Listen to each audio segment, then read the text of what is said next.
I mean, anybody who is committed to PhD, that means they are, what should I say, perverted. Am I sleeping versus am I actually getting transmission? Like I said, I do not have a role model for a scientist. My inspiration was Madame Curie. Every year, all of us are like zombies in the lab. Every day is a failure. We are braced for the failure. It's not the success. So, what is it? You're leaving your family, you're all alone in the midnight, walking in the road in Germany. I was cold and driving in a cold cycle in the rain. What is that? It is science, passion, the belief, which there are still realms which we do not know. And there is no science to answer that. First thing I learned is to give up. In Sahaj Marg, do not get attached to it. I saw Babuji here. Wow. Woof woof. Welcome to Kanhacast. Today I'm speaking to Dr. Madhuri Gandikota. She is a molecular biologist and an entrepreneur. She did her PhD from Hyderabad University and then went on to a postdoc at Cornell and the Max Planck Institute. She has a long career as a clinical researcher and is also a heartfulness practitioner. So, sister, you have a very interesting background. I mean, you've been trained in public health, in organizational management, in software development, but the core of your working career has been in clinical research. So, can you tell us what field of research have you been in, sister? So I got into clinical research first primarily to address women's health issues. So that actually drawn me from a basic molecular biologist to clinical research. I wanted to touch humans. That was my main mandate. And how can I touch it? When I'm not a clinician, when I'm not officially trained as a clinician, is women's health issues. I have a very personal reason for that. Yes, I'm a basic biologist, and I thought I'm in the top of the world and we can do anything with biology and science. When I saw my sister at 27 had a funny form of cancer, which is no therapy, that kind of jolted me. And that's when I decided about clinical research and in particular women's research. So your sister was older to you or younger to you? I'm the eldest in the family. Okay. This one is the youngest in the family. I chose my career path. They chose marital life. And during pregnancy, she got a rare form of cancer. And there's no medicine. Is it possible that there is no medicine? I was 32 then. So that kind of, shifted all my gears. Then I started. So that's where clinical research is. I was teaching in University of Hyderabad, master's. I mean, I was actually in Max Planck. And I had a conference in London and she calls me, I have some form of a cancer. I said, oh, big deal. I'll come and help you with the surgery and all that. And I flew, and in 4 weeks, it was escalating. Wow. Then because I was in the University of Hyderabad, long story short, everybody helped me, CCMB, CDFD, because I was pretty active in the science, and they had clinical medicine, which is in clinical trials. That was my first exposure that there is a clinical trials going on. That's how I shifted to clinical research. And that was the women's health issue I got in. And that's where I got in first. So it came as a shock because you had put all your faith in science in that way, and it came as a shock that there's something where there is. So how did that play out eventually? I mean, were you able to get treatment for your sister? Unfortunately, no. All the clinical medicine helped her palliatively for few more weeks. That's all we could help her.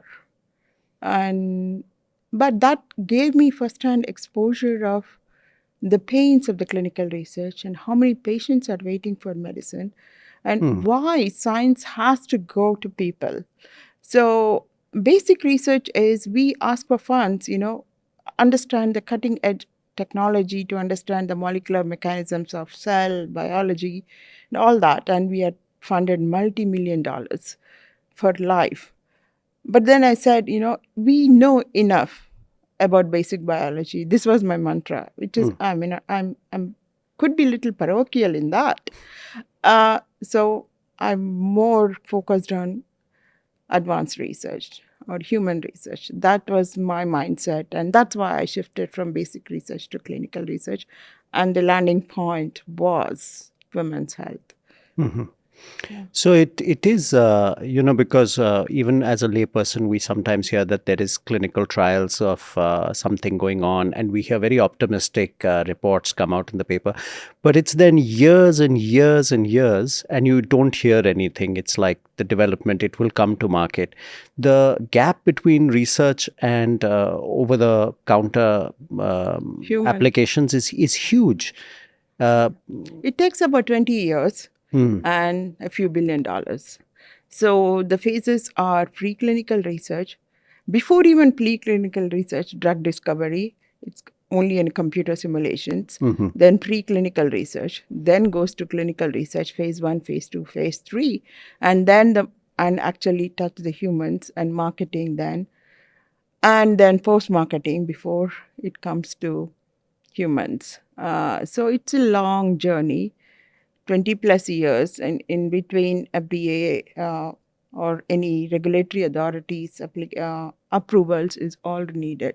So average is 20 years, $2 billion is the price tag for clinical research. Wow. And it's surprising that COVID has come so short. That's another that's a whole different topic, story, actually. yes, And it's still a subject of controversy, actually, that how the clinical research time could be condensed so short. That extent, yes. Yeah, but it was, a different story altogether. But that is the general time frame, what is required for clinical research. And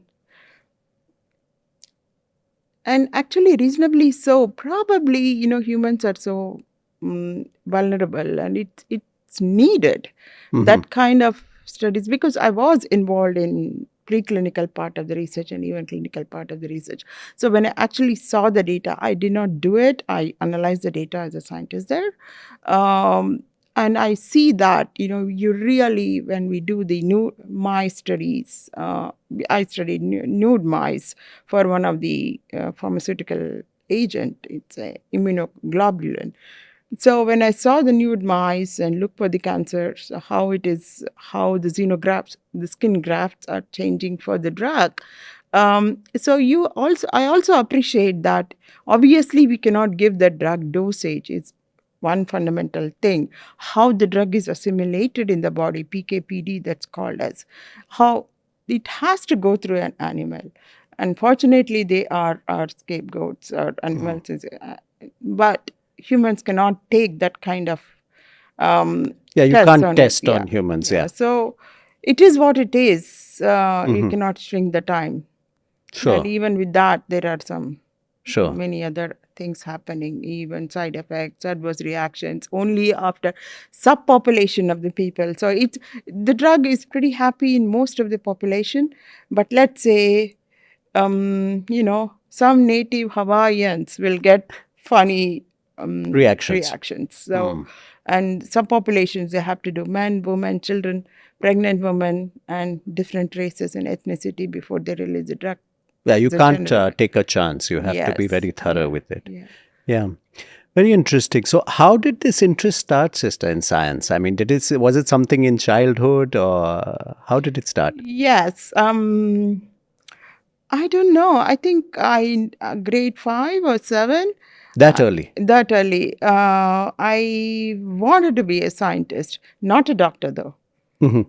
So I do not know, like somewhere in a movie or something, I have this white coat scientist working in the lab. So that's all I wanted. In grades 5, 7, by 7, I was very clear that I wanted to be a scientist. And I didn't know the path. In fact, I come from a very humble family. There is no role models of a scientist or anybody. And And in particular, I wanted to be a plant scientist because I love plants. And that's where, and I know that I can still be a plant scientist, not an agriculturist, but a plant scientist. And that's how I molded my career. I wanted to be a horticulturist, Mhm. but I'm not good in farming.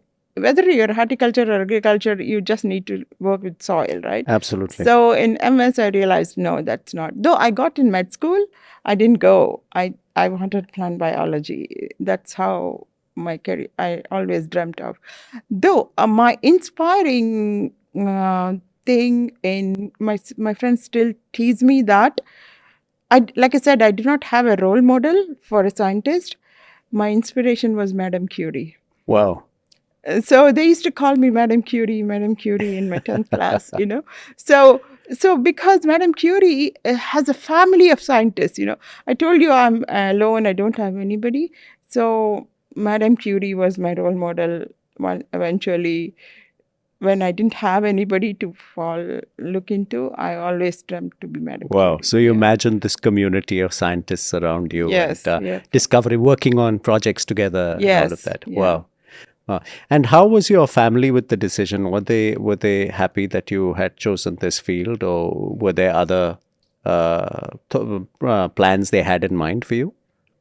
Yeah, initially they didn't know that. So till masters, no, MPhil, they were very on the roof or on the sky. It's like, my daughter is a brilliant daughter. She's a topper. She got this topmost fellowships. I was funded by Bombay Atomic Research Center Fellowship, where everybody used to get 1,800. I used to get 3,000 rupees. That was a lot more than others. Hmm. My dad was very happy with it, you know. Oh, my daughter is brilliant and all that. But afterwards, daddy wanted me to become an IFS officer because that's what The Foreign Service or the Forest Forest Service? Service. Forest Service. Okay. Because yeah, that's what his, like, you know, a good daughter who is a civil servant slash, you know, and where he could go and he can boast that his daughter is there, blah blah blah. It comes with its own prestige and Yes, perks and and he things. really wanted that. And civil service I was never cut for. And that's one more decision what we made. Not only me, many of my friends, is we are all. It's like, you know, we are academically qualified, and in by masters we knew that if we want to do something we cannot get into administrative responsibilities, so we chose research over IFS or any of these services. And I kind of disappointed my dad even to date, but that is, it is what it is. And my mom was supportive. Yeah, and it was very funny days. Now I see movies in Hollywood. I cannot John C or something where women they get guys to get married. I remember still the days when my dad got a guy, and I took my bag and said, "Mommy, I'm having RNA extraction and I'm going out." She said, "What? Daddy will be yelling." I said, "No, I have my RNA samples. They have to be extracted. I'm going." She said, "Okay, go. I'll cover Dad." That was it. So she kind of supported me. Wow. And she told me once that she is a working lady, Hmm. and she resigned from a job few years earlier or so, very coolly. And she said, I asked, Amma, why did you resign? It's okay that you resigned. She said, Madhu, everybody in my office are asking, when are you getting married? So I want to avoid that question. Oh my God. And this was here in Hyderabad? Hyderabad. Wow. So I really pushed my family a bit much. And yeah. But then you carried on with this research. You started in Hyderabad. You started the research in Hyderabad. And when did you shift overseas? So, yeah, this was second year of my PhD. I joined this professor, Arjula Reddy, in University of Hyderabad. The reason we all joined him was he had good international funding. Okay. And most of the students from University of Hyderabad went for postdocs, more so from his laboratory. So his lab was, you know, waiting to get into his lab. Hmm. And then I didn't expect. So a few of my seniors also went for part of PhD work into Iowa, University of Iowa, or something like that. So I didn't expect it could come to me, but at least the segue is after PhD, we definitely have a path for a postdoc. And then we were writing some grants, and some of the grants I was directly involved in. So I know that there's a pathway, and that's how I got in a Rockefeller Foundation project for rice genetic engineering. So the project was, I was working on rice to make it purple. No, I was working on purple rices at that time to understand what is the cause of this purple rice and what are its benefits to the rice. And my senior, we had some great funding from, again, Rockefeller Foundation, and I think he had other international foundation. And they cloned all the genes for this pathway. At that time, I made the decision. So the next is I want to go and put them in the rice. So that's how I went as a PhD student to Scripps Research Institute, funded by Rockefeller Foundation, as a visiting fellow, and made all these transgenic rices. That time, regeneration of rice was very challenging. Not, some plants are totipotent. That means any cell can become a whole plant. Sure. But some rice, maize are difficult. So the standardized protocols were at that time in the whole world were one or two labs. That's it.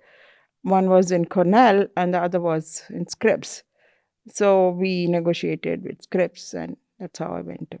Wow. Yeah. Wow. So was your PhD also on a similar topic? What was? Yes, the PhD was genetic engineering of rice with maize anthocyanin biosynthetic pathway. Okay. So I put all the genes. So anthocyanin biosynthesis, it's a purple color. Yes. Which you see in petunias and gerberas, all the beautiful petunias. And you can see those striped petunias, like beautiful purple color with the white Yes, background, yes. or shades of purple. That's because of the variegation of the purple color is due to a gene called jumping genes, and that's how the whole pathway has been discovered. So yeah, we pulled all the genes and we went to, and that was making the rice purple was the goal, and that was my PhD. Wow. Yes. Wow, that's so interesting because the purple color we find in maize and things like that. And in maize, of course, it has a long history. You also have that glass gem corn, I think, which is multiple colors. Yes. And so getting into rice must have been a real challenge. Yes, because again, the research, how it is directed nationwide, internationally, and the worldwide is the research interest will be focused on either which is useful. I think during that time, Rice, MS Swaminathan, and in national scene was to look for rice research. So corn was already full, and corn is not eaten that much by Indians. So rice research was more funded, and that's how we choose. Sometimes these are smart decisions which not many will know, but that's how sometimes funding will decide the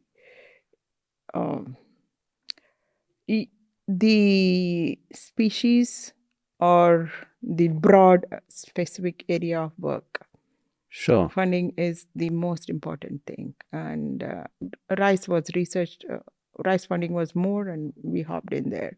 And I think that time even Rockefeller had this, I cannot tell you, multi-million-dollar funding that was empowering India, Indian science community with molecular biology and rice research. So that's how those mega funds will come. Let's say, McKnight Fund. Let's say Bill Gates Foundation. Bill Gates Foundation will say AIDS, malaria, tuberculosis. That's where all the money goes. Let's say if there are some musculoskeletal disorders or dengue fever, they won't fund. So that's where the whole world is directed by the big boys who actually have big purses, and that's how the So whole thing. it's pretty much a factor of the time and what is in prominence in the world that decides what is going to get funded, what research is going to get Yes, funded. honestly, that is. Yes, It's yes. not the So popular way to say it, but it is what it is. it is what it is. So was that frustrating for you sometimes? Were there things that you would have rather researched? No, at that point, we are young, and we don't. In fact, we don't have focus. We want to anchor to a project which will give us something and which have depth to the knowledge and the complexity of it. So when I joined the lab, Arjula told me, "Hey, we are working on three or four pathways. One is anthocyanin biosynthetic pathway, one is abiotic stress salt responsive pathway, one is abiotic stress pathway, and of course there is a uh, maze biochemistry and genetics you can observe. So you are given all this, and we just get admitted, and he just throws these ideas, and there's a library and people you talk to and do it. So first 3 months you wouldn't know what to do, right? You come to the lab and you read all the books, then you start talking to your seniors and you see where it is, you get the hang of it.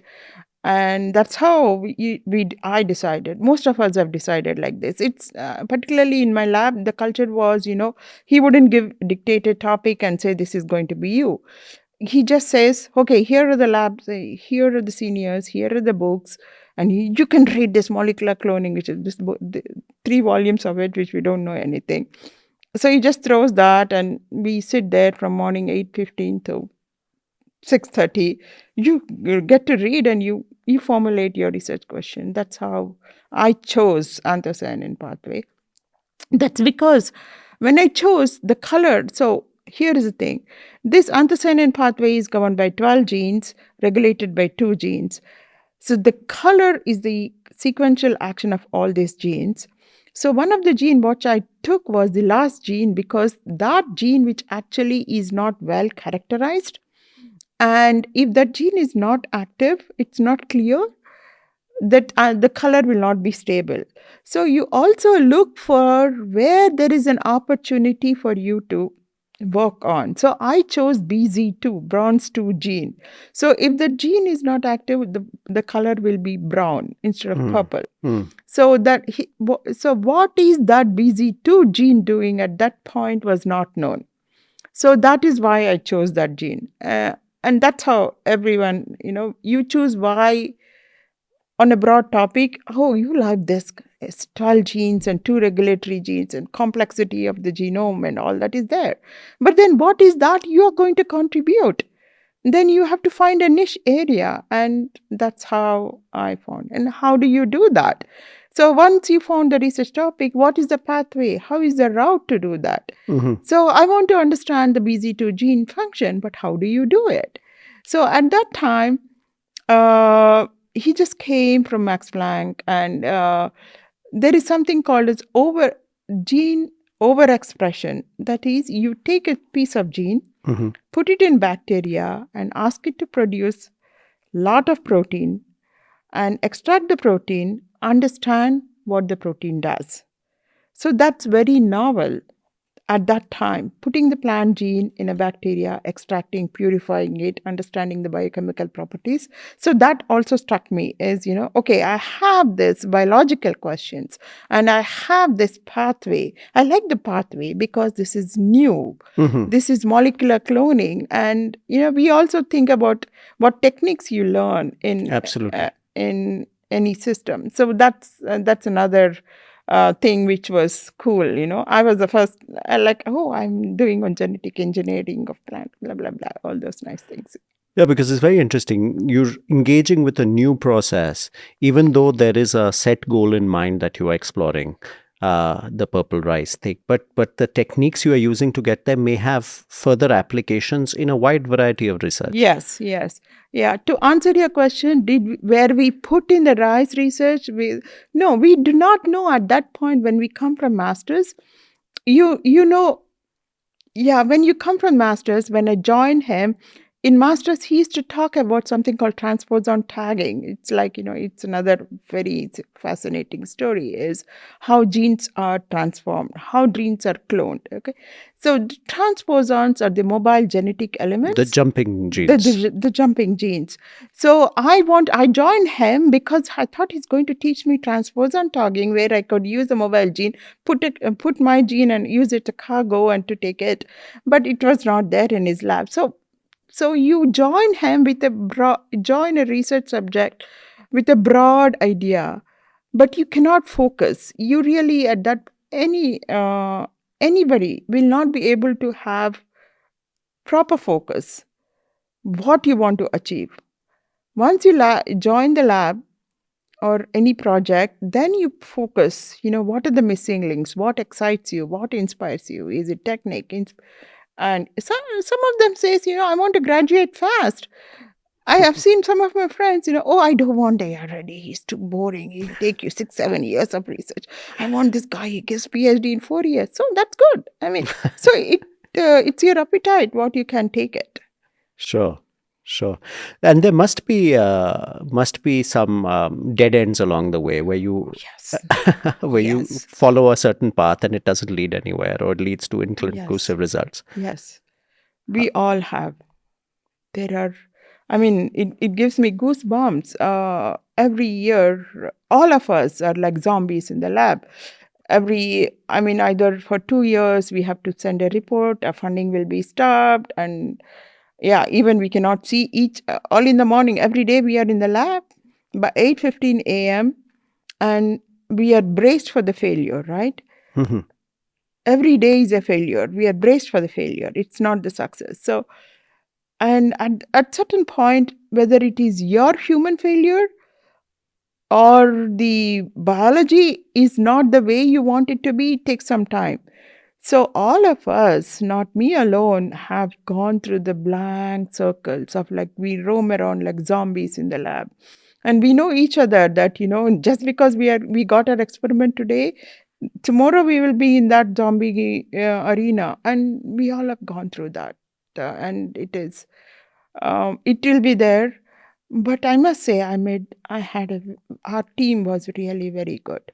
I still have those friends, and we were very supportive. We had moments of frustration, months of frustration, and we used to support each other. Yeah, it's a very difficult phase. We were young. Mhm. And if you don't get the experiment, you don't get money. Not that, my mom always says, we have money, just come home. It's not the thing, you can't put it in, all of us are like that, you can't put Sure. it in words. We can't accept the failure. We will beat it somehow or the other. Yeah. So there is a passion also involved to learn more, to extend the scope of human knowledge, what we know about the natural world. That also must be a driving factor. Yes. There is definitely, anybody who is committed to PhD, that means they are, what should I say, perverted. Not, yeah, they believe in what they wanted. Because for some of us, it looks on the outside, for us who don't have a PhD, it looks like such torture they are putting themselves through. Yes. But there is a camaraderie there. And also we share that passion in its own, in our own way. That's why I never felt alone. So this is another thing, I was able at 22, 24, we left my home and we are in the hostels. We live I went to US postdoc. What is the bonding thing there? What is it? You're leaving your family, you're all alone in the midnight, walking in the road in Germany. I was cold and driving in a cold cycle with the rain. What is that? It is science, passion, the belief. Mm. And we all share the same common thing at that age, maybe. So everyone are passionate. They believe in the end. We want that doctor. I don't know what does that mean now. Yeah, we were all passionate. Everybody are. All scientists are. Absolutely. But also, was there a time when you doubted your decision also to go into research? Because it must be extremely tough. Funding is not coming, the experiment is not coming. Maybe just get another regular job in, a decent paying job somewhere. Was there moments like that where you had? Yes, yes. But I never regretted. Hmm. I never regretted my decision for what I did for PhD or committing toward research. And you know that you're not paid. By the way, secret, top secret is you. That time we didn't know that you're not get paid that much only after finishing a PhD or postdoc, right? We were happy, like I told you, like whatever salary, we were simple humans until this IT people were buying fancy cars. We were blissfully happy. I got my fellowship was like $1,200, and I felt like a queen. I bought a second-hand used car for 1,500, and I had a single bedroom for 600. Queen, like I bought a car. Big deal. So yeah, we were happy until we didn't know that there are other things, Avenues that avenues. So here's the two things you touched upon. Is it finances? Is it the pleasure or pain or ecstasy of science, as I put it? So ecstasy of science, no questions asked. I never regretted that. Pain of less money, I had some things, and that's why I made some decisions. But no, as far as I'm concerned, I never regretted it. I'm very. This is what. Even if I had to change my life again, I'll do the same thing again. wow. Yeah. Wow. And genetics, of course, is a new subject. I mean, it's just a century old. I mean, and especially plant genetics, the breakthrough with Barbara McClintock, and then you carry on from there. It must be exciting because you are seeing things that you are at the frontier of knowledge in a way. It's not an ancient subject that has been written on for thousands of years. It is something very, very new, and there's still must be such a lot to know. What does the field of genetics look like to you today? Genetics is ancient. Mendel's law is like 1600 or 1800. So 1800, yes, 1865, I would think. Yeah. 1865. So it is ancient, and it is going to evolve. There is the world, the nature will never open to us as much as. So this is one more discussion how I came to spirituality. Nature, how much ever you dig in, there is some mysteries or secrets. It is hidden it. So genetics is the same. It's going to evolve. We think we know a lot. That's still unknown. Yeah, because then I don't know how many years ago, the epigenetics field kicked off where, Yeah. So I don't know whether I was pretty there. I also started the epigenetics world in my little world. So here's the story. Is I'm working on a flowering pathway genes called SPL3. Okay, so epigenetics, so define it. It's extra chromosomal interaction which changes the expression of the gene. Mhm. So I was working on this. Let's imagine a DNA sequence, put it in a plant, it's supposed to produce a protein of interest. Okay? I took the whole sequence that is called mRNA and I put it in a plant. It's happily producing. But then, just out of luck or bad luck, or luck put it that way, I put a longer sequence which is also a coding part. And it is not producing what I want. And again, the mystery is, Madhuri, your experiment has failed. It so happened, at that time I was working on a concept called short interfering RNAs.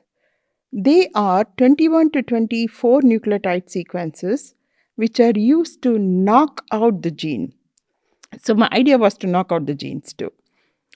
So I was working on SIR, they're called as siRNAs. I was also doing knockouts at that time. And here is this this protein, SPL3, which is a long trunk version, is not producing the protein like I want. So because I was working on siRNA, there's a new RNA called microRNA, also 21 to 27 nucleotides, little longer than short interfering RNA. They are acting as epigenetic features for my gene. That is, this longer one has a 21 to 27 nucleotides, which is interacting with endogenous microRNA, and it is not producing the protein of my interest. Oh, so that was my first encounter with epigenetics. It's modifying the expression of the in 2000s.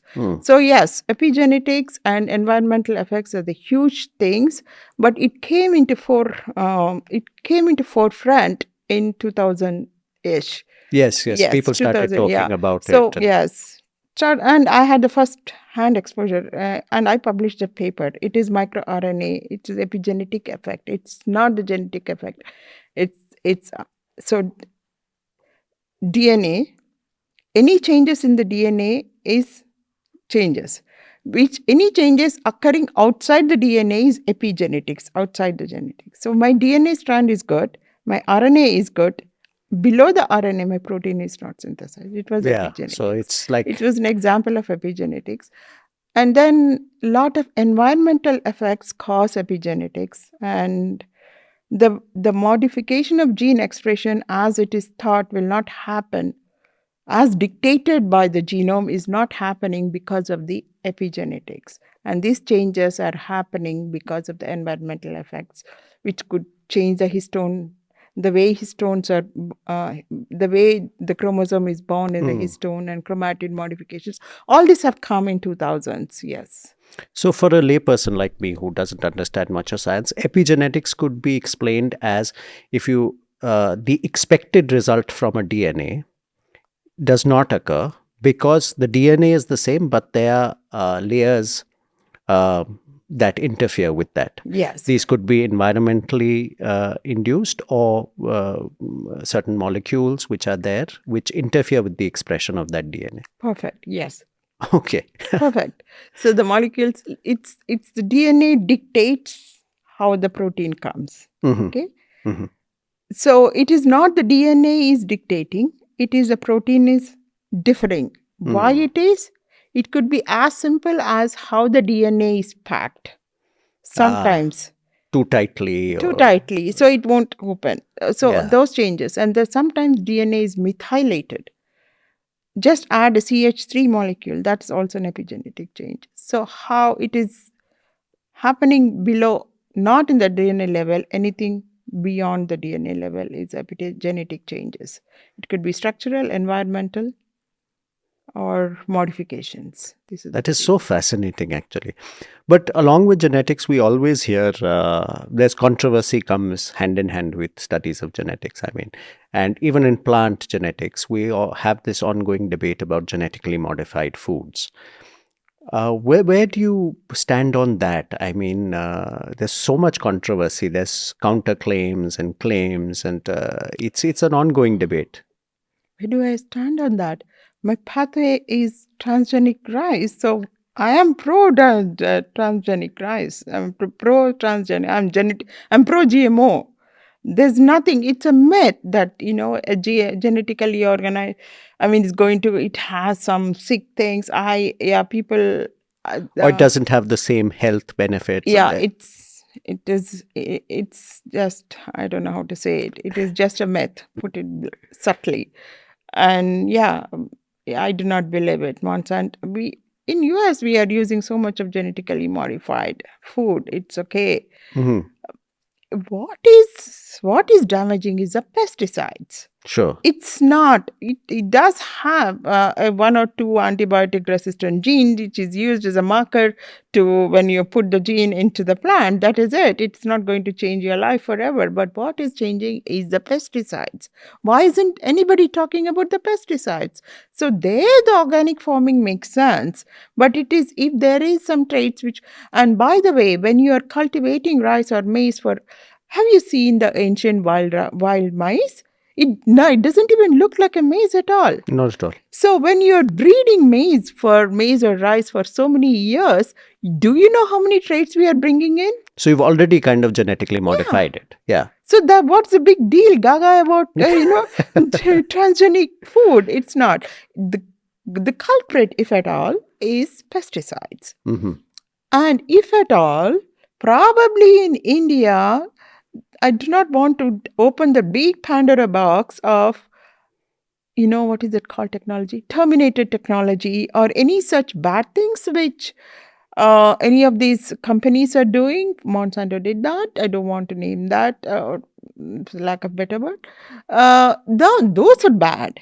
But per se, genetically modified food, I do not agree. It's the same story. If you take a vaccine, you're getting all autistic kids. So I'm a scientist. I will not agree to any of those theories. And many theories have proved that it is wrong. Both antiviral vaccination is wrong and transgenic food is wrong.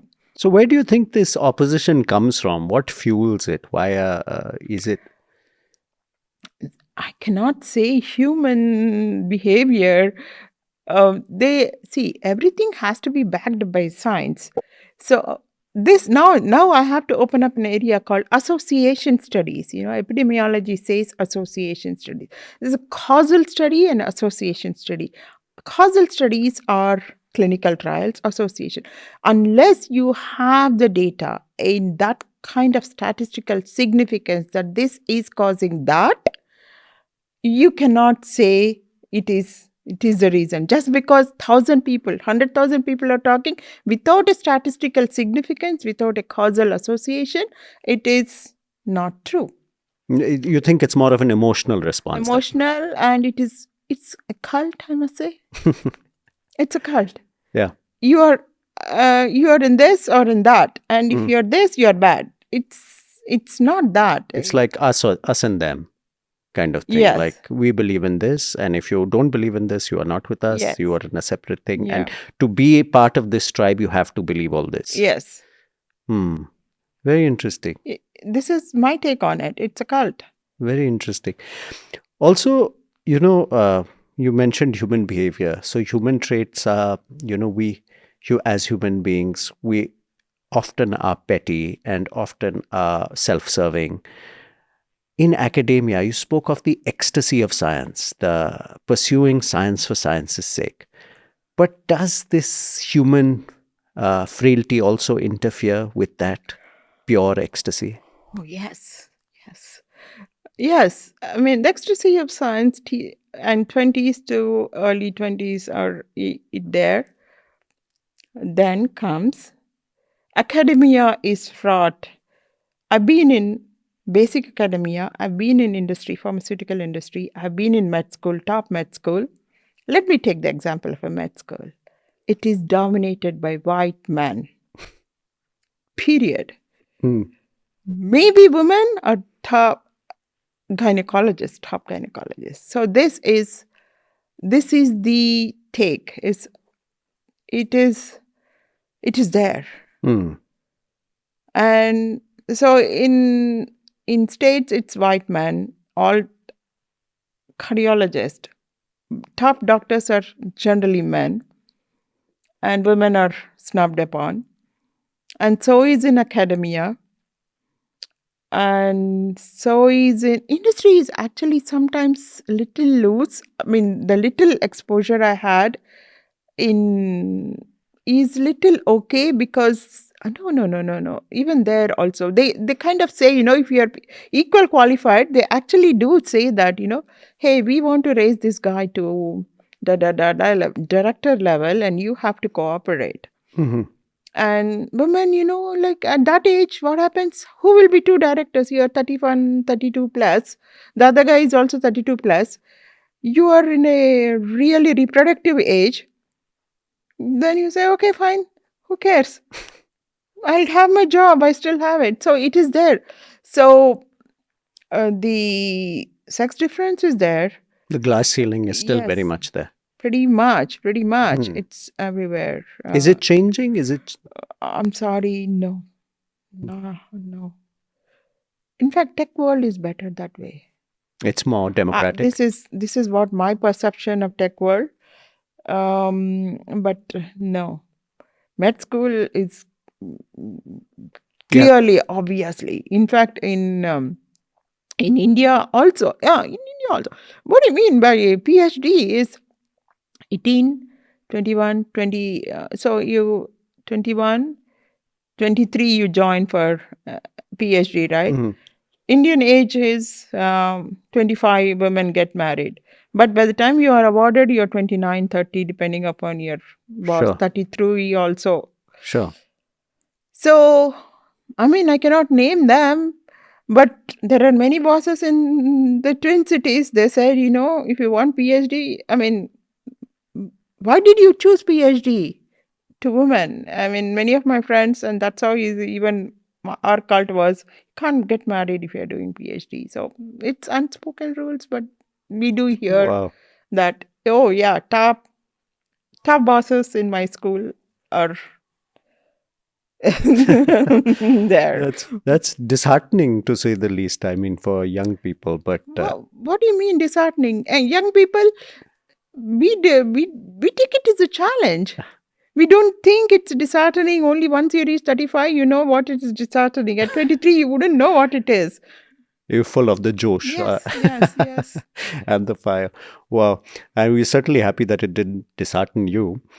Yeah. And the life you were describing in the clinical research field in the laboratory, it seems extremely strenuous. You're at the lab at 8:30 in the morning and till late hours in the night.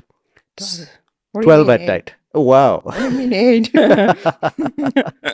Wow. So till 12 o'clock at night. So how did you balance family life? When did family begin then for you? What does that mean? No, I mean, some of us are little skewed. Um, some of us are little skewed, like me. But some of my male friends were married. And I must say, though, so molecular biology experiments are little long. So let's say minimum 3 to 4 hours DNA extraction. Once you isolate the DNA, you want to see the quality of the DNA. So it takes minimum 1 more hour or 3 hours, depending upon how meticulous and how organized you are. So a biology experiments will span to 6 to 8 hours. Experiment per se. Wow.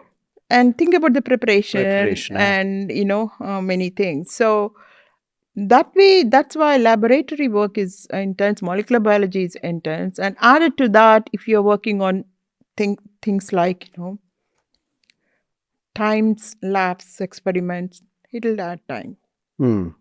Mm. So that's it is what it is. So anybody going in for this career has to be prepared for that kind of. Yes. So when I went to States, it was a shock for me. My dentist, I went to a dentist immediately after my marriage, or so it's fresh. And he says, "Oh, you're molecular biologist. You know what? I really love all this DNA extraction, RNA gels, and all that. I really wanted to do it. But I did rotation. I mean, though they are privileged, right? In States, they spend few months in the laboratory. They spend few months as a dental assistant. They worked as a physician assistant. So this guy did that. Not only this guy, few people told me that. So we thought we can't do molecular biology. So we didn't know that. Mm. No regrets, but that it is the experiments are long Mm. in biology. Yeah, indeed. So now I wanted to ask you, how did your interest in heartfulness start? Where does the heartfulness story begin? It's again a very personal actually. So I told you my sister passed away. I came back to India. I resigned. I still have the Max Planck position, but I resigned and came, but they kept the position for me. And so when I saw this girl slipping away right in front of me, Mm. with no medicine, and I told you I was also not interested in marriage. Um, there was something, I sensed, when she passed away or she was passing away. There was entire family support. Not we had a small family, me and two more sisters and dad and mom, but she had an additional family when she's married, which Oh, her is husband's it family. yeah, it made sense to me. It's obvious, but at that time it dawned to me. And then when I saw her slip away, I wanted to help somebody, who is sick. Then I thought of marriage. Then I wanted to help somebody. So I was in that state of mind. And I used to do yoga at Cornell, physical yoga, no meditation, nothing. I went. Uh, so I met this guy who is my current husband, but at that time, so I was looking for somebody who is who is appreciative of research, Mhm. who has his or interests, and whom whom I can change, make a difference in life. Just not get married because he's handsome, smart, and blah blah blah. Mhm. Mhm. So of the many guys, this guy was simple, and and everybody thought I was super rich because I was by then 6 years in States. Nothing. My fellowship is 1200, so it doesn't make any sense. I never reached. So this guy was, very simple, and he said, I want to. Uh, we talked about many things, but his first criteria was, I want you to test the system, and because I was in pain with my sister's loss, it'll help you. Also, he said. So he used to practice Sahaj. Yeah, yeah. He's born in Sahaj Marg family. He doesn't know anything other than Sahaj Marg. Honestly, he knows to practice and job. That's it. He doesn't know anything else. And really, and he says, "Masters leads me." I'll tell you an example. I took him to my professor at Germany. My director, he's the director for Max Planck Institute. He's a very big guy. We were having some intellectual conversation purely on science, and this guy doesn't know anything called biology or science. And he gave 3 or 4 sentences of absolute sense. We were arguing on some point. And I said, and my professor agreed to his point of discussion on transposons or mutation elements. Wow. And I said, I come home and I said, hey, you don't even know anything about it. How could you talk? My master made me talk. I do not Wow. know. So he has this guy. He said, my master, you need to talk to him. And he sent an audio of him. Yeah, this is Chariji. when you first meeting him and Yeah, he this says, was in after the marriage. So how did I enter into spirituality? He sent the audio of Chariji Mhm. addressing people. I heard him, and at that time it didn't strike me, but it was like uh, I heard him, and that night was very serene for me. Mm. Very serene. That is the first thing happened to me. And then he told me about the methodology. He said, go and talk to somebody. He'll give 3 sittings and all that. I said no. I went, and that preceptor was busy or whatever. Then he said, listen to this audio. The audio changed my perspective. And he taught about he himself told about the method and what it is, what it involves. Said, well, I like it. I'll do it. And that's how I entered. And then another thing happened. Of course, you have many other. My dad has many other proposals lined up. Mhm. He said, I wrote to. So he sent the picture to Chariji or whatever. Then I wrote to. So according to my husband, Chariji is a master. Master is a god. Okay. So for me, there is God will not talk to me, right?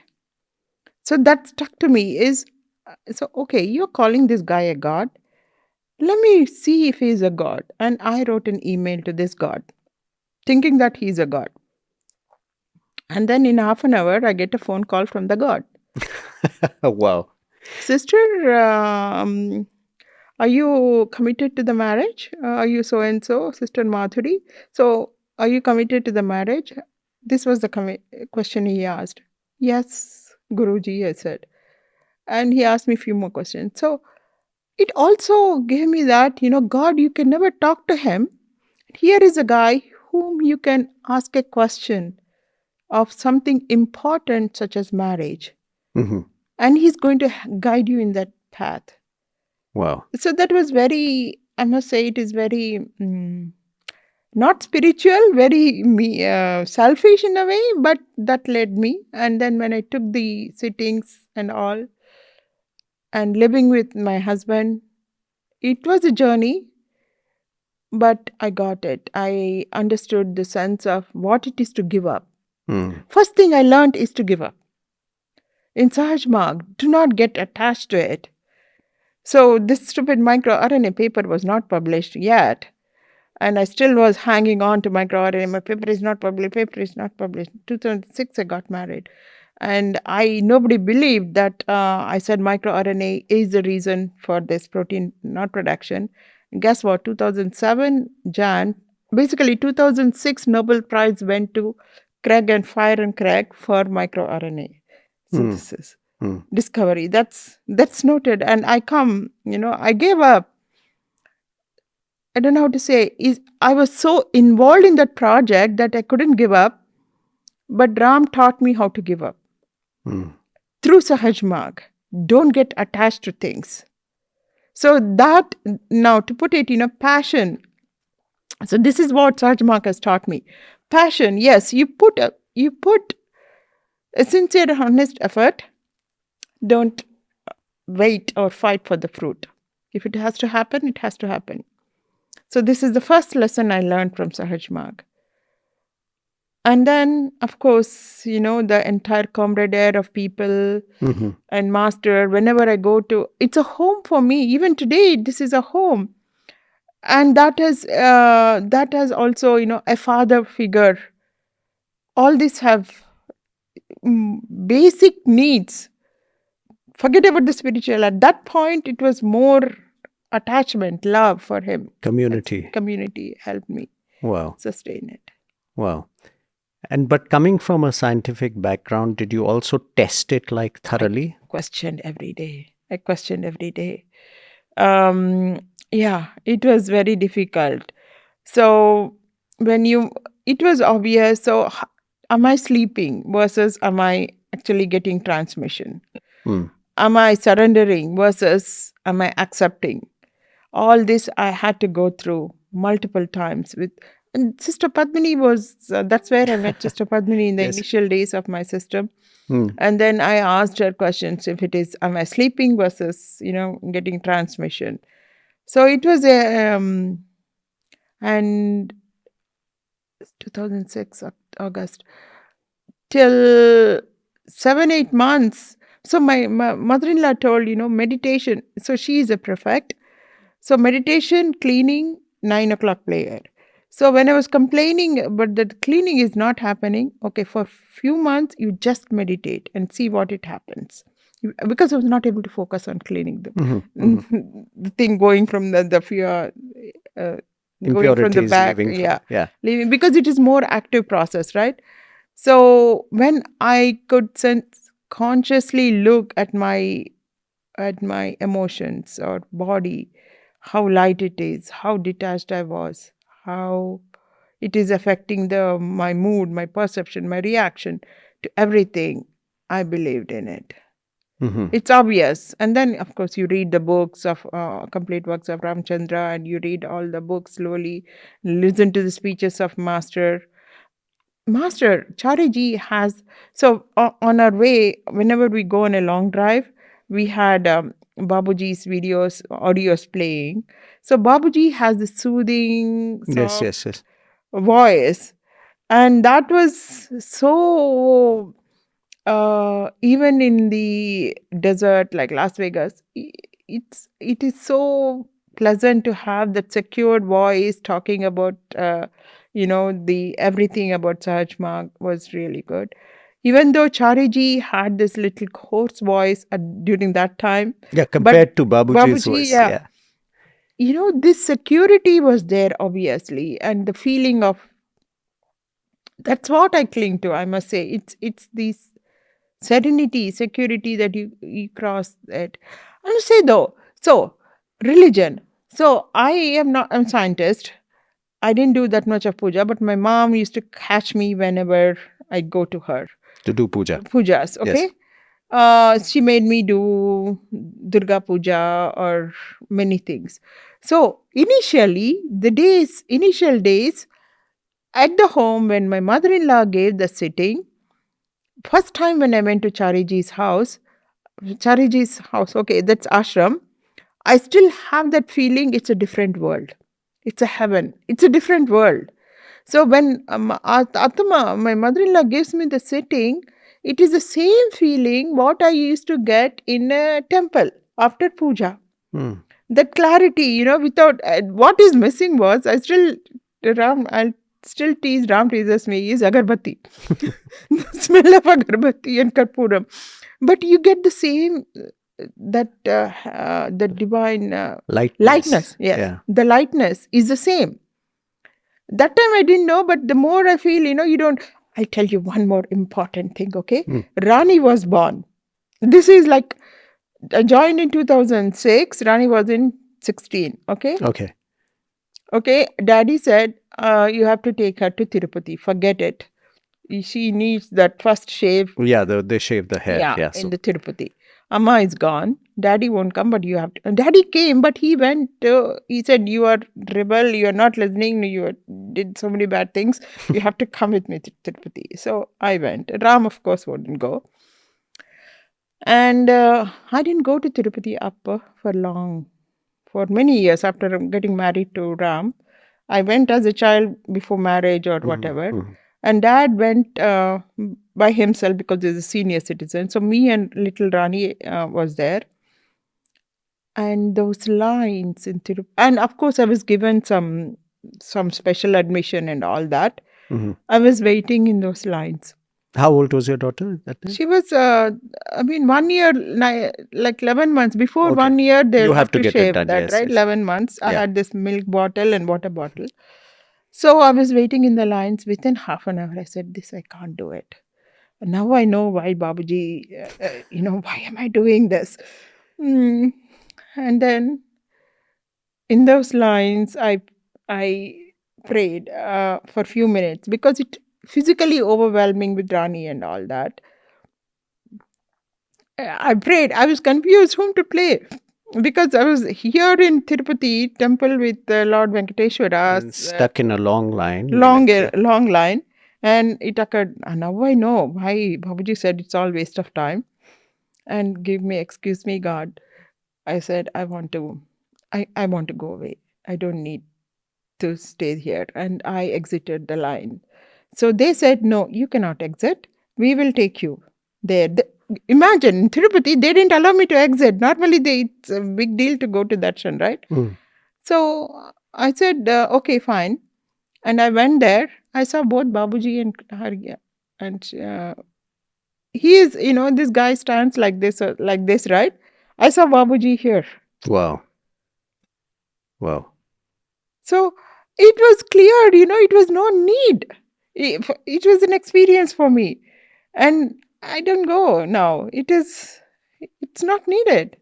So they took you in the front of the line. Yeah. Because I exited. Yeah. I felt, you don't need this. Why am I doing this? And they didn't let me. They didn't let me. So is Babuji / Venkateshwara. They showed both of them together to me that day. Wow. This one and this one. How beautiful. How beautiful. 2016. So all these experiences that you had in your spiritual practice, was it easy to tell your peers about them? You had a scientific... My professor. Yes. Yes, I made him come. He's coming tomorrow. Yeah, it is hard. He's so there are my professor in Germany. I took Ram and we talked about spirituality and we gave him complete works of Ramachandra and asked him to come. He said he would, and he listened to all the stories, like 3 days. If Ram talks, he will not talk anything other than Sahaj Marg. Then I had to explain in little gentler scientific way what it is. He'll say, my master is giving meditation, sit down. That's what he talks. And this is the Ramchandra work. So I had to, yes, I have spoken to my professors, all of them, and this is my path. And they all agree that, it is. So evolution versus is there a God? Particularly, he's an evolutionary geneticist, but there is something supreme, which there are still realms which we do not know. And there is no science to answer that. And what is that? We do not know. What is the name of it? Just because we do not know doesn't mean it doesn't exist. And that is what you call nature, God, Guru. What do you call that? Everybody agrees that it's that our ego sometimes. It's a scientist is, again, you're put in the frame that I took a lot of time. I'm telling you, until I experience the lightness in my mind, until I experience the gentleness and the cause and effect of it, the cause and effect of you feel crummy when you don't do meditation, and the way you perceive things after meditation, the lightness and your inner journey. By the way, how am I missing that inner journey? What happens? The experiences you feel when you are meditating, the inner journeys, is something so individual and something which you cannot, no science can explain, no sleep can tell. It's not a dream. You're awake, but you know what's happening inside. So all this, well, has convinced me, and I was able to tell them very vocally, and yeah. So you don't see any conflict between the spiritual practice and the scientific pursuit? No, no, no, no. And this is one more analogy I gave to my professor too, at a simpler layman level. I told you I never lost myself as a scientist. I was alone in any world. Isn't it the same when you are a Sahaj Marg Abhyasi? You're never alone. What is the passion? What is the thing which is binding us, Master? When two Abhyasis meet, what do they talk? Master and the method. Right? So the cohesiveness of the human interaction, what we have in this small world, which Master aims to make it into a bigger world, is the bond called transmission, or whom the believers of it, who have experienced it. It's not that transmission is not there everywhere, but who are sensitive and felt and perceived it will know that. Yeah, so that kind of struck Heinz is, when I told that we are going and we have this, like science is common between you and me, this transmission and this method is common. He got it. He got the message there. You experience science and you have the same common. You something common. You experience transmission and you have something common. So that's kind of got it. Yeah, and yeah, you'll be meeting somebody tomorrow whom I actually told him, how important it is to come here, not just for fun.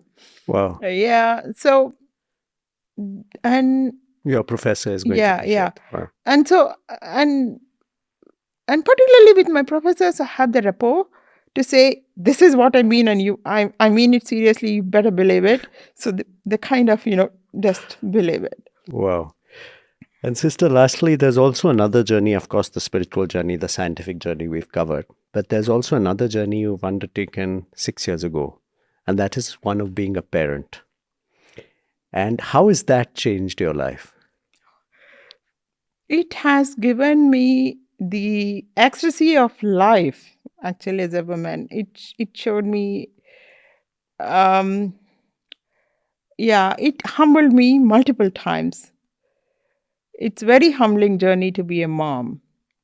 It's not like a deadline which you need to finish. So the spiritual journey is different, but scientific journey is deadline, you finish it. She made me very humble, very small, and very Yeah, basically humble, because you cannot make things with a little one happen, right? You have to listen to her schedule, Absolutely. listen to her needs, be patient.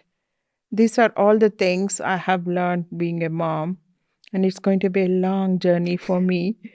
Yeah, and But it's it's a wonderful. amazing that even though it's a long journey, um, one feels it goes away too fast when it's like. That's what my friends are saying. That's what my friends are saying.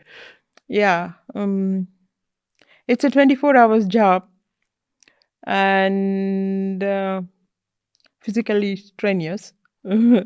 um, it taught me patience. Beautiful. Beautiful. Thank you so much, sister. It's been absolutely wonderful talking My to you. pleasure. Thank you for taking the time out. And it's My been a pleasure. privilege. And I'm really looking forward to meeting Professor tomorrow. It would be Sure, it would be my pleasure too. And thank you for this opportunity. I thoroughly not. enjoyed. It Hope I was. didn't go off record, but No, it was it was. wonderful. It was such a heartful sharing. It was really nice. Yeah, thank you. Thank Thank you you. so much. Thank you, Thank you. brother. Thank you for tuning into this episode of Kanhacast. Please follow and subscribe to Kanhacast on Spotify, YouTube, and Instagram. Until next time, woof woof.